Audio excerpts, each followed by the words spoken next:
Good morning, student. Today's topic is tax reforms. Tax reforms are concerned with the reforms in the government's taxation and public expenditure policies, which are collectively known as its fiscal policy. Tax reform का मतलब होता है करों में सुधार. इन सुधार का संबंध सरकार की टैक्स रिफॉर्म्स आर कंसर्न, यानी करों में सुधार जो होता है वो किससे रिलेटेड होता है? Reform in the government taxation, यानी गवर्नमेंट के द्वारा लगाए गए करों से इनका संबंध होता है. एंड पब्लिक एक्सपेंडिचर पॉलिसी, और इसके अलावा सार्वजनिक व्यय की जो नीतियाँ बनाई जाती है उससे रिलेटेड होता है. Which are collectively known as its fiscal policy. और जब हम इन दोनों को मिला देते हैं, यानी गवर्नमेंट द्वारा लगाए गए टैक्स और गवर्नमेंट के पब्लिक एक्सपेंडिचर, दो वर्ड आया है बच्चों इसमें, एक है टैक्सेशन और एक आया है पब्लिक एक्सपेंडिचर. टैक्सेशन में तो क्या होता है, गवर्नमेंट की रेवेन्यू होती है, ये गवर्नमेंट क्या करती है, पब्लिक के ऊपर टैक्सेशन करके पैसे कलेक्ट करती है और उसी पैसे को फिर वो सामाजिक सुधार कार्यों में या सामूहिक कार्यों में खर्च करती है, सार्वजनिक कार्यों में. तो उसे हम कहते हैं पब्लिक एक्सपेंडिचर पॉलिसी. गवर्नमेंट की दो ही पॉलिसी होती है, गिव एंड टेक. टैक्सेशन से तो वो टेक करती है और पब्लिक एक्सपेंडिचर पॉलिसी से वो गिव करती है. और इन दोनों को जब हम मिला देते हैं तो एक पॉलिसी बनती है जिसे हम फिस्कल पॉलिसी कहते हैं. हिंदी में इसको राजकोषीय नीति कहते हैं. अब यहाँ पे फिस्कल पॉलिसी को आप अंडरलाइन कर लेना.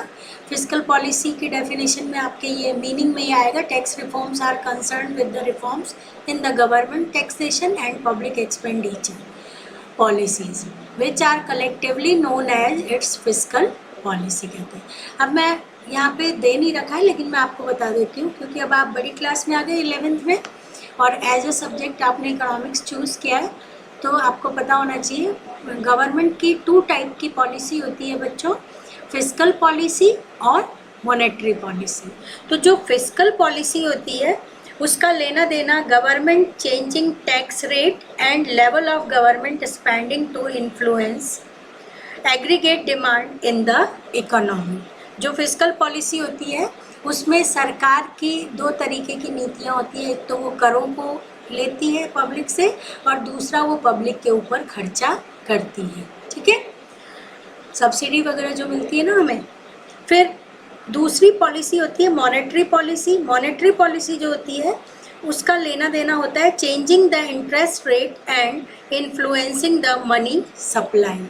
इंटरेस्ट रेट को कंट्रोल करने का काम करती है. इसका मतलब है फिस्कल पॉलिसी पे कंट्रोल होता है गवर्नमेंट का और मॉनेटरी पॉलिसी पे कंट्रोल होता है सेंट्रल बैंक का, जिसे हम RBI के नाम से जानते हैं.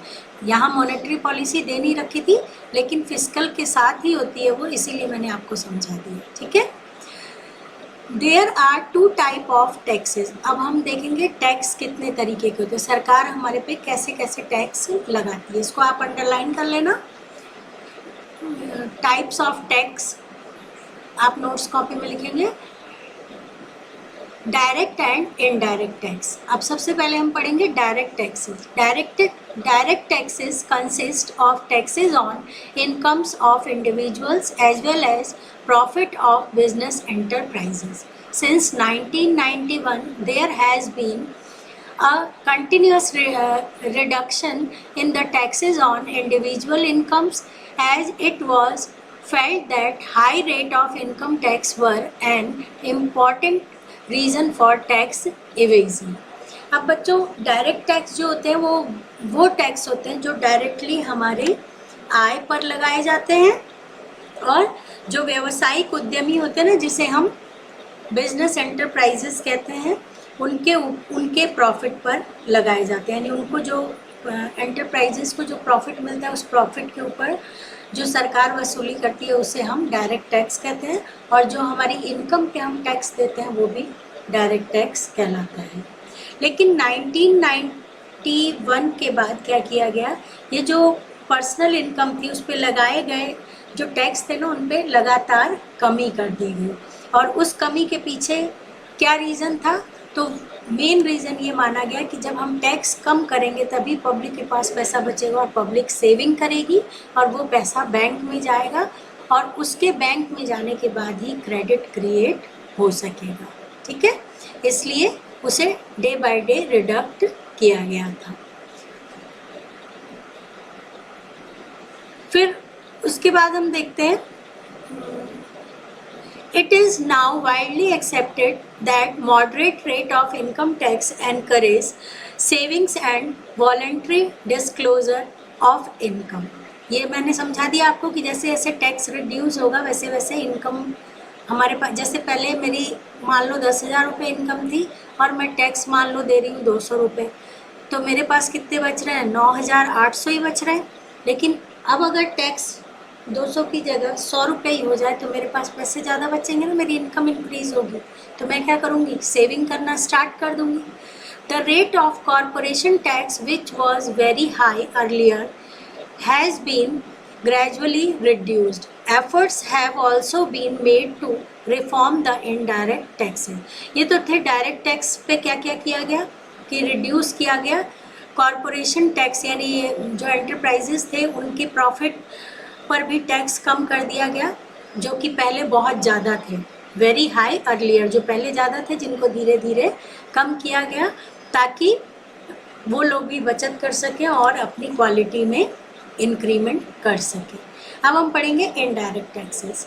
The indirect taxes levied on commodities in order to facilitate the establishment of a common national market for goods and commodities. In 2016, the Indian Parliament passed a law, Good and Service Tax Act 2016। इसको आप underline करो। 2016 में कौन सा law पास हुआ था? Goods and service tax law, to simplify and introduce a unified indirect tax system in India. और इस लॉ का काम क्या था? इस लॉ का ये काम था कि इसने सिंप्लीफिकेशन किया था इनडायरेक्ट टैक्स का। The law came into effect from जुलाई 2017 और इसका प्रभाव हमें कब देखने को मिला? 2017 से मिला।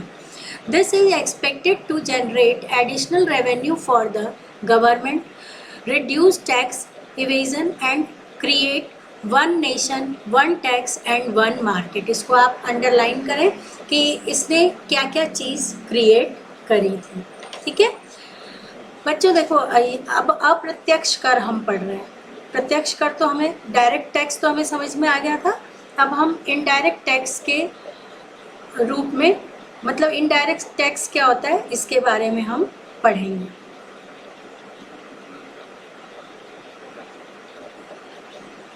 अब बच्चों क्या था कि जो इनडायरेक्ट टैक्स थे ना, उनके ऊपर भी बहुत सारे चेंजेस किए गए। 2016 में एक नया लॉ बनाया गया जिसे हम goods and service tax act के नाम से जानते हैं। और इस एक्ट का जो इम्पैक्ट था या इफ़ेक्ट था वो हमें 2017 में देखने को मिला। और उसका इफ़ेक्ट क्या हुआ? रेवेन्यू फॉर द गवर्नमेंट, उसने एडिशनल रेवेन्यू यानी सरकार को ज़्यादा आय प्रदान की। Reduce tax evasion and create one nation, one tax and one market. Another component of reform in this area is simplification। इसका मतलब ये हुआ बच्चों कि एक राष्ट्र बनाया गया, एक कानून बनाया गया और एक बाजार बनाया गया, यानी टैक्स रिडक्शन किया गया जिससे कि हमारा बेटर एनहेंसमेंट हो सके। फिर अब नेक्स्ट हमारा टॉपिक है, इसको आप अंडरलाइन कर लेना, foreign exchange reforms. Foreign exchange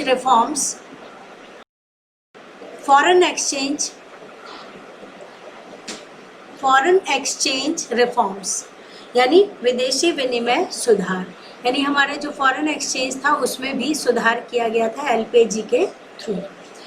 The first important reform in the external sector was made in the foreign exchange market. जो पहला important reform किया गया था external sector में, अभी तक तो हम internal sector का पढ़ रहे थे। internal का मतलब होता है अपने खुद की country में, और external का मतलब बाहर की country से related भी कानूनों में सुधार किया गया था। External sector was made in the foreign exchange market in 1991 as an immediate measure to resolve the balance of payment crisis. The rupee was devalued against foreign currencies.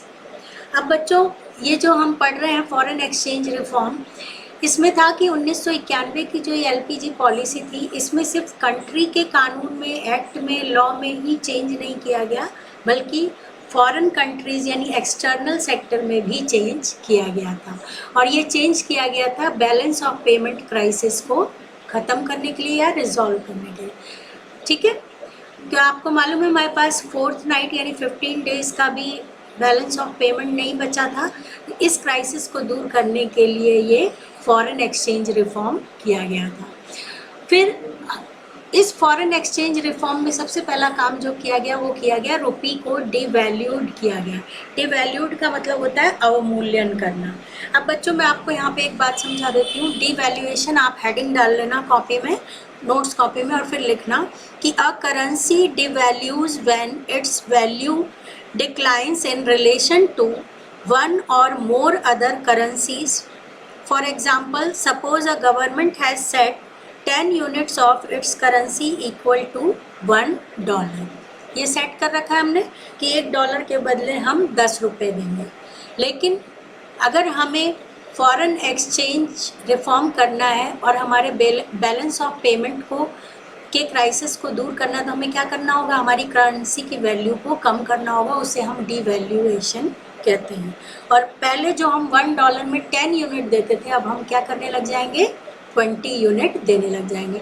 तो इससे क्या होगा, फॉरेन करेंसी हमारी कंट्री में आने लग जाएगी, attract होगी, क्योंकि उन्हें ऐसा लगेगा कि कम पैसा देने पे हमें ज़्यादा सामान मिल रहा है। ठीक है, तो इससे हमारा बैलेंस ऑफ पेमेंट सुधरने लगेगा, उसे कहते हैं डिवैल्यू। अगेंस्ट फॉरेन करेंसीज यानी फॉरेन करेंसी की तुलना में हमने हमारे रुपए को डिवैल्यूड कर दिया, यानी अवमूल्यन कर दिया, कम कर दिया। This led to an increase in the inflow of foreign exchange. और ये हमने क्यों किया, वाई, इसका रीज़न, इस लाइन को आप अंडरलाइन कर लेना कि इस रीज़न से हमने किया, क्योंकि ये क्या करता है, to increase in the inflow of foreign exchange. इससे क्या होता है, हमारी कंट्री में विदेशी मुद्रा का आगमन होता है और इससे हम थोड़े केपेबल होने लग जाते हैं। ठीक है, फिर एक और इम्पॉर्टेंट बात की गई, it also set the tone to free the determination of rupee value in the foreign exchange market from government control. और दूसरा ये भी किया गया कि सरकारी नियंत्रण से रुपए के मूल्य का जो निर्धारण किया जाता था वो पहले गवर्नमेंट के द्वारा किया जाता था, लेकिन अब वो क्या किया जाने लग गया, फॉरेन एक्सचेंज मार्केट में रुपए की वैल्यू कैसी है, उसकी डिमांड कैसी है और उसकी सप्लाई कैसी है, उसके आधार पर ये वैल्यू डिसाइड की जाने लगी, यानी गवर्नमेंट के हाथों से इसे मुक्त कर दिया गया था। यहाँ से आप लाइन दोबारा ध्यान से देखें, यहाँ लिखा हुआ है, it also set the tone of free the determination of rupee value in the foreign exchange market from government control। यानी रुपए की वैल्यू को डिटरमाइन करने में गवर्नमेंट के कंट्रोल से उसको फ्री कर दिया गया। और now more often than not markets determine exchange rate based on demand and supply of foreign exchange. और अब क्या था कि मार्केट में जो फॉरेन करेंसी के डिमांड और सप्लाई होती थी उसके आधार पर क्या किया जाता था, फॉरेन एक्सचेंज को डिटरमाइन किया जाता था। ठीक है, trade and investment policy reform. अब ये थर्ड है हमारा। ये एनसीईआरटी बुक की ये प्रॉब्लम है कि इसमें जो मेन हेडिंग होती है वो भी ऐसे दे देते हैं लाइनों के साथ, तो समझ में नहीं आ रहा, लेकिन ये हमारी नेक्स्ट हेडिंग है, व्यापार और निवेश नीति सुधार। ठीक है, सबसे पहले हमने पढ़ा टैक्स रिफॉर्म, फिर हमने पढ़ा था, कौन सा पढ़ा था हमने, फॉरेन एक्सचेंज रिफॉर्म। अब हम क्या पढ़ेंगे, trade and investment policy reform. Trade and investment policy reform, liberalization of trade and investment regime was initiated to increase international competitiveness of industrial production and also foreign investment and technology into the economy. देखो बच्चों, अर्थव्यवस्था में औद्योगिक जितने भी production थे और जितना भी हमारा विदेशी निवेश था, ठीक है, विदेशी निवेश कहते हैं जो हमारा फॉरेन इन्वेस्टमेंट था, उससे हमारे क्या हुआ,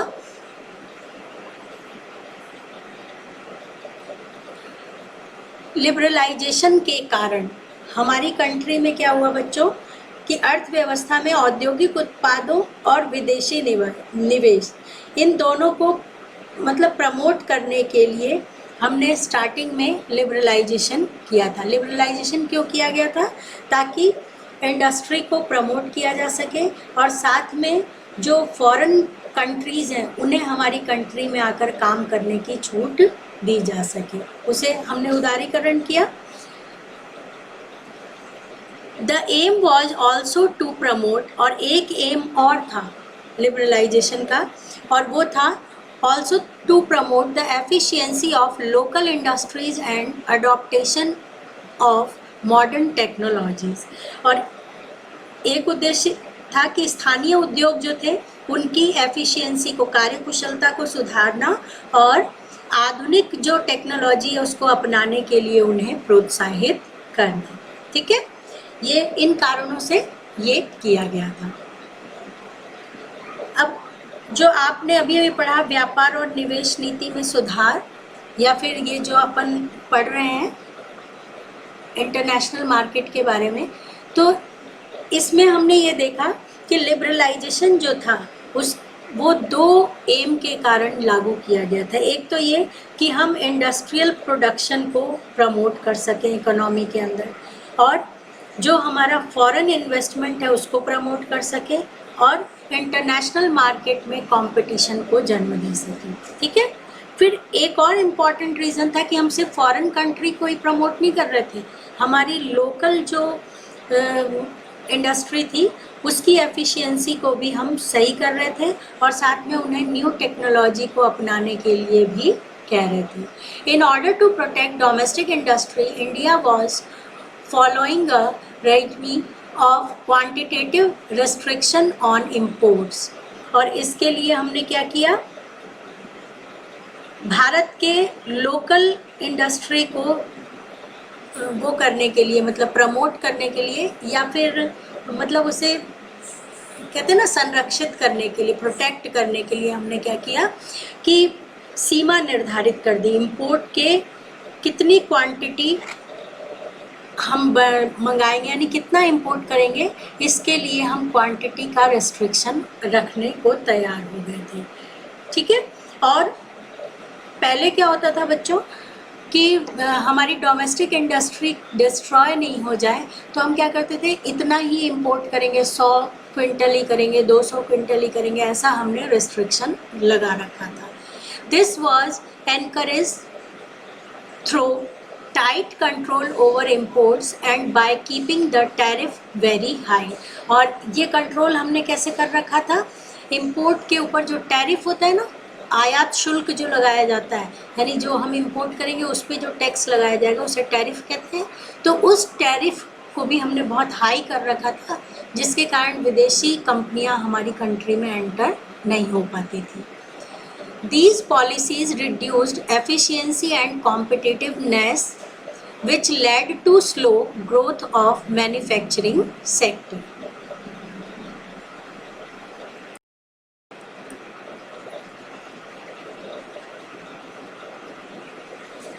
अब हम ये पढ़ रहे हैं कि मैन्युफैक्चरिंग सेक्टर में ग्रोथ को प्रमोट करने के लिए ट्रेड पॉलिसी रिफॉर्म किया गया था। इसके मेन एम क्या थे, इसमें फर्स्ट एम था dismantling of quantitative restriction of import and export. Import और एक्सपोर्ट पर डोमेस्टिक इंडस्ट्री को प्रोटेक्ट करने के लिए जो रिस्ट्रिक्शन लगाए गए थे उन रिस्ट्रिक्शन को डिसमेंटल कर दिया गया। डिसमेंटल करना यानी समाप्त कर दिया गया था।